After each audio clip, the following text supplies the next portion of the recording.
Just on the off the field side, how soon do you hope to make an appointment with that new commercial operational director role? Well, it's a managerial role, Right. rather than a board position.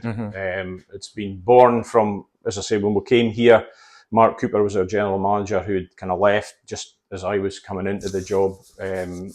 So Frank Reid has stepped in, who, it's well documented that I worked with Frank for many a year. And he's come in as general manager. However, Craig Stewart, who's been with us an awful long time in the community role, Craig has recently resigned from his position. He's gotten a fabulous opportunity to work with SFA as a development officer in Murray in the Highlands.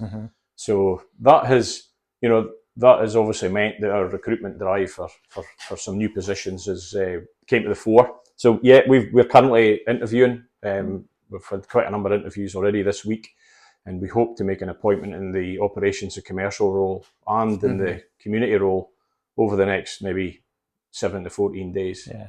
And in fact, they're as important as any player signing or management appointment, because they're crucial to how the club moves forward. Absolutely. I mean, the operational side of the business would surprise many people, the amount of operational work we have to do to just exist in the SPFL. Obviously the club licensing being brought in a number of years ago has enhanced the amount of administration and operation work that we've got to do. It's not easy. Everybody knows it's not easy to maintain a club license. It takes a lot of hard work and a lot of hours. So yeah, I've said before, yes, the product we have is on the pitch. The football players and the staff, they're the stars. Everybody knows them. But behind the scenes, there's so many people work so hard. Not just our people who are appointed employees, but the volunteers behind it as well. There's so many. You'll have seen them on match days and around the club during the week. The whole thing does not work without all of these people. And I'm truly grateful for everybody's work that they do for the club. Yeah. And on a personal level, as a fan, are you still loving this job? I mean, I think I can detect a few more grey hairs from like this time last year, but are you still loving it? I don't think there's any hairs left soon. They're just grey ones. Yeah, I mean, as you know, I was here week in, week out for the last few years. I've been involved in football at a lower level all my life, but for any time that I wasn't involved, I was here. And for the last couple of seasons leading up to this appointment, I was here every Saturday, So yeah, I mean, some days I wish I was maybe up in the lounge having a pint and a bit of crack, but it's a bit more serious in my role than a match day now. But it's hugely rewarding.